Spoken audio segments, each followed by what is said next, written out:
So happy এবার তোমাদের first semester Calcutta university English honours এবং জেনারেলের একটা মক টেস্ট পোস্ট করব। মানে মক টেস্টের কোশ্চেন্সগুলো বলবো অ্যাকচুয়ালি।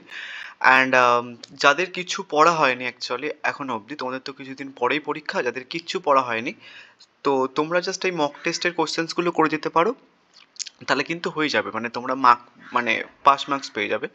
অ্যান্ড যারা একটুখানি বেশি মার্কস পেতে চাইছো তোমরা মক টেস্টের কোশ্চেন্সগুলো খুব ভালো করে করে বাদবাকি কোশ্চেন্সগুলো একটুখানি দেখে যেও, তাহলে কিন্তু খুব ভালো মার্কস তোমরা পাবে। 80% আপ করতে পারো। অ্যান্ড এর আগের বারেও কিন্তু আমার সাজেশনস বা নোটস ফলো করে 80+ মানে নর্মালি মার্কস পেয়েছে, তোমরা কমিউনিটি পোস্ট চেক করলে দেখতে পাবে। অ্যান্ড তোমরা নোটসের জন্য আমাকে এই নাম্বারে হোয়াটসঅ্যাপ করতে পারো, আগের নাম্বারটা কিন্তু অফ হয়ে গেছে। সো তোমাদের পরীক্ষাতে যেমনভাবে অ্যাকচুয়ালি একটা প্রশ্ন দেবে আমি ঠিক তেমনভাবে একটা মক টেস্ট বানিয়ে দিয়েছি। ইউজুয়ালি এর আগের বারে মক টেস্ট থেকেই সমস্ত কোশ্চেন চলে এসেছিলো, আমি যে মক টেস্টটা পোস্ট করেছিলাম। ইভেন দো 5 মার্কসের প্রশ্নগুলো কিন্তু কমন চলে এসেছিলো। পোয়েট্রি সেকশনসের কথা বলছি, পোয়েট্রি সেকশনের 5 মার্কসের প্রশ্ন খুব একটা কমন আসে না, বাট মোটামুটি আই থিঙ্ক আমার কয়েকটা কোশ্চেন ডিরেক্টলি কমন চলে এসেছিলো। যাই হোক, তোমাদের পরীক্ষাতে ঠিক এমনভাবে প্রশ্নটা লেখা থাকবে, তোমরা অরিজিনাল কোশ্চেন পেপার দেখেছো, জাস্ট এমনভাবে লেখা থাকবে ওপরে। দেন তারপর সেকশন ওয়ানের, তো সেকশন ওয়ানের ফার্স্ট মোস্ট ইম্পর্টেন্ট প্রশ্ন, অ্যান্ড এটা বিশাল ইম্পর্টেন্ট প্রশ্ন এবারের জন্য। As is the contributions of any two major Victorian poets. So আমি তোমাদেরকে বলেছিলাম যে অ্যালফ্রেড লর্ড টেনিসন এবং রবার্ট ব্রাউনিং এবং ম্যাথু আর্নল্ডকে নিয়ে লিখবে, তার কারণ এদের লেখা কিছু ইম্পর্টেন্ট ওয়ার্কস আছে তো যেগুলো 5 মার্কসের জন্য ইম্পর্টেন্ট, তো এদেরকে নিয়ে লিখলে, তিনজনকে লিখলে কিন্তু এটা কভার হয়ে যাবে। নেক্সট প্রশ্ন হচ্ছে কি তোমার, discuss the pre Raphaelite movement বা pre Raphaelite brotherhood in the poet with particular reference to the works of any two poets. তো আমি কি বলেছিলাম, খ্রিস্টিনা এবং হচ্ছে কি যে দান্তে এবং উইলিয়াম মরিসকে নিয়ে লিখবে, তাহলে কিন্তু এদের গবলিন মার্কেট বা এই যে 5 মার্কসের প্রশ্নগুলো কিন্তু এগুলো দেওয়ার চান্স থাকে। নেক্সট ইম্পর্টেন্ট প্রশ্ন হচ্ছে কি সেকশন 1 থেকে, discuss the significance of the romantic এবং মডার্ন পোয়েটস। এটা কিন্তু আমি কম্বাইন করে দিয়েছি, তার কারণ এবছরে তোমাদের জন্য যেহেতু একটা সিলেবাসের উপরে 4টে পরীক্ষা হচ্ছে, তো এই যে রোম্যান্টিক এবং মডার্ন পোয়েটসটা কিন্তু বিশাল ইম্পর্টেন্ট, তো সেটার জন্য আমি কম্বাইন করে দিয়েছি। তোমরা কম্বাইন পড়তে পারো, আদারওয়াইজ সেপারেটলি পড়তে পারো। তো রোম্যান্টিকের জন্য সেপারেটলি কীভাবে দিতে পারে দেখো, the romantic revival in the poetry is often characterised as return to nature, do you agree with the perspectives, discuss your response. Otherwise modern পোয়েটসদের জন্য এই কোশ্চেনটা সেপারেট দিতে পারে এইভাবে যে write the contributions of modern poets in the English poetry with special reference to of any two poet. ঠিক আছে, সো এই ছিল 3টে কোশ্চেন্স, এবং 3টে কোশ্চেন্স থেকে তোমরা এখান থেকে কিন্তু 15 মার্কসের কোশ্চেন্স 100% কমন পেয়ে যাবে। এবার 5 মার্কসের প্রশ্নগুলো দেখে নাও সেকশন 1 থেকে। প্রথম প্রশ্ন, তোমরা সবাই জানো যে কোন প্রশ্নটা রাখবো, বাট প্রশ্নটা একটুখানি ঘুরিয়েও আসতে পারে, যে examine the characteristics of pre romantic poetry with special reference to any one poets. মানে প্রি রোম্যান্টিক পোয়েট্রি ডিসকাস করতে দিতে পারে যে কোনো একজনের পোয়েটসের পয়েন্ট অফ ভিউ থেকে, আদারওয়াইজ বলতে পারে। এবং একটা প্রি রোম্যান্টিক পোয়েট্রি হচ্ছে কি যে এলিজি রিটেনের কান্ট্রি চার্চিয়ার্ড, এবং যেটা লিখেছেন থমাস গ্রে। তো যে কোনো একজন পোয়েটসকে নিয়ে লিখতে বলা হচ্ছে, থমাস গ্রেকে নিয়ে লিখবে, এবং তার যে ফেমাস রাইটিংস আছে এলিজি রিটেনের কান্ট্রি চার্চিয়ার্ড, এটা কিন্তু হয়ে যাবে। তাহলে একটা দিয়েই তোমাদের কিন্তু হয়ে যাচ্ছে। নেক্সট হচ্ছে কি অ্যান্ড্রু মার্ভেলের টু হিজ কো-মিস্ট্রেস, বা বলতে পারে যে write the contributions of any one major metaphysical poets. তো একটা মেটাফিজিক্যাল পোয়েটস হচ্ছে কি যে অ্যান্ড্রু মার্ভেল, এবং তার যে বিখ্যাত লেখা টু হিজ কো-মিস্ট্রেস, এটা কিন্তু কম্বাইন করে পড়ে নেবে। নেক্সট হচ্ছে কি তোমার লিরিক্যাল ব্যালেডস লন্ডন, যেটা উইলিয়াম ওয়ার্ডসওয়ার্থ লিখেছিলেন, লন্ডন এবং লিরিক্যাল ব্যালেডস, এটা কিন্তু করে নেবে। এবং আরও কিছু 5 মার্কসের ইম্পর্টেন্ট প্রশ্ন আছে, বাট যেহেতু মক টেস্ট আমি পোস্ট করছি আমাকে 3টেই রাখতে হবে, তাও আমি তোমাদের কিছু 5 মার্কসের প্রশ্ন ওখান থেকে বলে দিচ্ছি সেকশন 1 থেকে। একটা হচ্ছে কি rape of the lock and the paradise lost, and আরেকটা আমি তোমাদের কমেন্ট বক্সে পিন করে দিচ্ছি, ঠিক আছে। নেক্সট হচ্ছে কি পোয়েট্রি সেকশন থেকে দেখে নাও। পোয়েট্রি সেকশনসের আমি খুব একটা চেঞ্জেস করিনি, যেটা প্রথম থেকে দিচ্ছিলাম সেটাই দিয়েছি। প্রথম প্রশ্ন হচ্ছে কি যে how does Shakespeare use tone and metaphor of atom in the Sonnet 73 to reflect the speaker's aging process. এটা কাইন্ড অফ ইমেজারি, ঠিক আছে। সো এটা কিন্তু করে রাখবে। নেক্সট হচ্ছে কি যে কী বলে হয়েছে, discuss the Shakespeare sonnet 73 as a love poem, বা বলতে পারে discuss the sonnet 73 Shakespeare and sonnet, বা বলতে পারে সেন্ট্রাল আইডিয়া লেখো বা থিম লেখো, আদারওয়াইজ বলতে পারে টাইটেল বা ক্রিটিক্যাল অ্যাপ্রিসিয়েশন। তো কোশ্চেন্স অনেকভাবে ঘুরতে পারে, তুমি মাস্টার নোট মুখস্থ করে নেবে, ঠিক আছে। নেক্সট প্রশ্ন হচ্ছে কি সানরাইজিং থেকে, সানরাইজিং এর ক্রিটিক্যাল অ্যাপ্রিসিয়েশন মোস্ট ইম্পর্টেন্ট। দেন তারপরে আরেকটা প্রশ্ন ইম্পর্টেন্ট, সেটা হচ্ছে মেটাফিজিক্যাল পোয়েট। সানরাইজিং। এই দুটো প্রশ্ন কিন্তু বিশাল ইম্পর্টেন্ট পয়েন্ট কোশ্চেন্স। নেক্সট হচ্ছে কি তোমাদের বলতে পারে যে coming of the theme of love in sunrising, বা টাইটেল বা সিম্বলিজম, এভাবে কিন্তু দিতে পারে। নেক্সট হচ্ছে কি টু অটম। টু অটম থেকে কি বলা হয়েছে, examine the John Keats to autumn as an ode.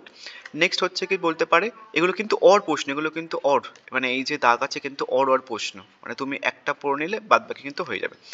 Right a note on Keats craftsmanships in the to autumn, বা বলতে পারে যে how does the kids personifying autumn to in the poem, and what effects does this have on the overall tone, বা বলতে পারে discuss the various activities। এবং এই প্রশ্নটা কিন্তু আমি আগের বছর রেখেছিলাম, এটা নর্মালি হচ্ছে কি 15 মার্কসের আসেনি, বাট 5 মার্কসের জন্য দিয়ে দিয়েছিল। Critical examine the John Keats to autumn as a romantic poem, বা বলতে পারে যে combine how does Keats combine the nature animal and human worlds in this poem to autumn, বা বলতে পারে যে discuss the Keats treatment of nature with reference to the to autumn or to autumn. Next হচ্ছে কি theme বা title বা symbolism বা imagery, এভাবে কিন্তু দিতে পারে প্রশ্নটা। নেক্সট হচ্ছে কি যে তোমার সেকেন্ড কামিং থেকেও কিন্তু ক্রিটিক্যাল অ্যাপ্রিসিয়েশনসটা ডিরেক্টলি আসার চান্স খুব বেশি। আদারওয়াইজ তোমাদের বলতে পারে যে কনসেন্টস on the images and the symbols in the second coming, বা বলতে পারে যে second coming as a modern poem, বা থিম বা টাইটেল বা সেন্ট্রাল আইডিয়া, বা বলতে পারে যে important of use of ancient and biblical images in the second coming. Next হচ্ছে কি ক্রোজ ফল, রাইট দ্য ক্রিটিক্যাল অ্যাপ্রিসিয়েশনস। এবার ক্রিটিক্যাল অ্যাপ্রিসিয়েশন ক্রোজ ফল থেকে কিন্তু ডিরেক্ট আসার চান্স আছে, বা বলতে পারে যে ক্রোজ ফল অ্যাজ এ মডার্ন পোয়েম, বা বলতে পারে যে ইমেজেস যে ইমেজারিগুলো ইউজ করা হয়েছে ক্রোজ ফলসের মধ্যে সেগুলো। আদারওয়াইজ থিম বা টাইটেল বা পোয়েটিক জিনিয়াস টপিক দিয়ে দিতে পারে। আদারওয়াইজ বলতে পারে যে কী কী লিটারারি ডিভাইসেসগুলো ইউজ করা হয়েছে, বা বলতে পারে discuss the role of mythology in crow. এগুলো কিন্তু এই যে এতগুলো অল্প রাখার একটা বেসিক রিজন আছে, এগুলো কিন্তু আমাদের 5 মার্কসের জন্য দিতে পারে। যেমন এটার কথা বলেছি, যেগুলো অল্প প্রশ্ন আমি রেখেছিলাম দেন এগুলো 15 মার্কসের দেয়নি, বাট 5 মার্কসের জন্য ডিরেক্টলি দিয়ে দিয়েছে, সেই জন্য আমি কিছু অল্প প্রশ্ন এখানটা রেখেছি। নেক্সট লাস্ট অল্প প্রশ্ন হচ্ছে কি examine the relationship between the creation and destruction in the crow.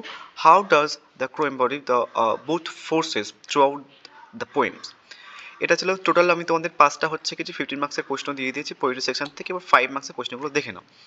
প্রথম প্রশ্ন হচ্ছে কি যে how does the Shakespeare sonnet 73 use the nature to reflect on ageing, বা বলতে পারে যে what role does the idea of time play in the sonnet 73, and how does it affect the emotional tone of the poem, বা বলতে পারে একটা line তুলে প্রশ্ন দিতে পারে যে that time of year thou mayst in me behold, বা বলতে পারে যে when yellow leaves or none or few do hang. So এগুলো মোটামুটি এই কোশ্চেন্সটা করলে বাকি বাকি কিন্তু অর প্রশ্নগুলো কভার হয়ে যাচ্ছে, রিলেটেড লাইন্স। নেক্সট হচ্ছে কি তোমাদের সেকেন্ড সানরাইজিং থেকে কি প্রশ্ন দিয়েছি দেখো, একটা লাইন তুলে দিয়েছি, লাভ or like all alike, no season knows the sun rising. How does the speaker view the sun's role in in love? কি বলা হয়েছে, in the sun rising how does the speakers view sun's role in the love? ঠিক আছে। Next হচ্ছে কি two autumn থেকে প্রথম প্রশ্ন দিয়েছি যে what role does autumn play in to autumn, বা বলতে পারে যে what role does ripeness play in to autumn, বা বলতে পারে যে what does the Keats suggest that about the role of autumn in the circle of life, বা বলতে পারে একটা ফেমাস লাইন আছে, এটা কিন্তু বিশাল ইম্পর্টেন্স লাইন বা লাইনগুলো কিন্তু দিতে পারে প্রশ্নটা। আর যদি বলতে পারে যে how does the Keats contrast autumn with other seasons to autumn. ঠিক আছে। নেক্সট হচ্ছে কি দ্য সেকেন্ড কামিং থেকে কি বলা হয়েছে যে what does the falcon symbolise in the second coming, বা কিছু ফেমাস লাইন আছে বা ইম্পর্টেন্স লাইন আছে, দেন সেগুলো একটু দেখে নিও। থিংস ফল, এটা দেনটা হচ্ছে কি যে এটা, দেন এটা কিন্তু বিশাল ইম্পর্টেন্স লাইন। সো কিছু ইম্পর্টেন্ট লাইন্সগুলো কিন্তু প্রশ্ন আসবে, তুমি এটা করে নেবে একবারে কম্বাইন করে, তাহলে কিন্তু হয়ে যাবে। নেক্সট হচ্ছে কি তোমাদের ক্রো থেকে একটা লাইন ইম্পর্টেন্ট, লাস্ট লাইন, যেটা আগের বারেও এসেছিল এমডিসিতে আই থিঙ্ক এসেছিল, যে লাস্ট লাইনটা এক্সপ্লেন করো, বাট তোমাদের কিন্তু এবারে লাস্ট লাইনটা তুলে দিয়েও কিন্তু প্রশ্ন করতে পারে। এটা কিন্তু ক্রস প্লের last line, where white is black and black is white I won. ঠিক আছে, এটা দিতে পারে। আদারওয়াইজ বলতে পারে যে how does the crow functions as a symbolic or mythological figure, then বলতে পারে যে what is the significance of the crow turning from white to black বা জেড ব্ল্যাক। দেন হচ্ছে কি যে ইমেজারি, কী কী ইমেজারিগুলো ইউজ করা হয়েছে, দেন সেগুলো কিন্তু তুলে দিতে পারে। আদারওয়াইজ বলতে পারে যে what does the crow's attack on the sun symbolise in the poem.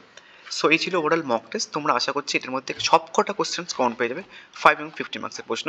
তাদের কিচ্ছু পড়া হয়নি, চোখ বন্ধ করে এই মক টেস্টটা করে যাও, তোমরা কিন্তু এখান থেকে 100% কমন পেয়ে যাবে। আর একটা কথা বলে দিই, তোমাদের আমি সেক পেপারসটা টোটালি ফ্রিতে করাচ্ছি, মানে সেকেন্ড পেপারটা বিজনেস পেপারটা সমস্ত কিছু ফ্রিতে, মানে নোটস প্লাস ক্লাসে সমস্ত কিছু ফ্রিতে। অ্যান্ড এখন কিন্তু নতুন একটা গ্রুপ করা হয়েছে, সেখানটা কিন্তু ক্লাস করানো হচ্ছে। আগে যে গ্রুপটা ছিল সেই গ্রুপটা কিন্তু আর ক্লাস বা কিছু করানো হচ্ছে না। নতুন গ্রুপের লিঙ্ক আমি এই ভিডিওর কমেন্ট বক্সে দিয়ে দিচ্ছি। অলরেডি কিছু পোর্শনস রাইটিং করানো হয়ে গেছে, তার ফর্ম্যাটও কিন্তু দেওয়া হয়ে গেছে। আমি ইউটিউবে টাইমের জন্য পোস্ট করতে পারছি না, ইউটিউবে কিন্তু পোস্ট করে দেবো কিছুদিনের মধ্যে। সো থ্যাংক ইউ, অ্যান্ড আমি তোমাদের সেক 1 এর জন্য কিন্তু মক টেস্ট একটা পোস্ট করবো।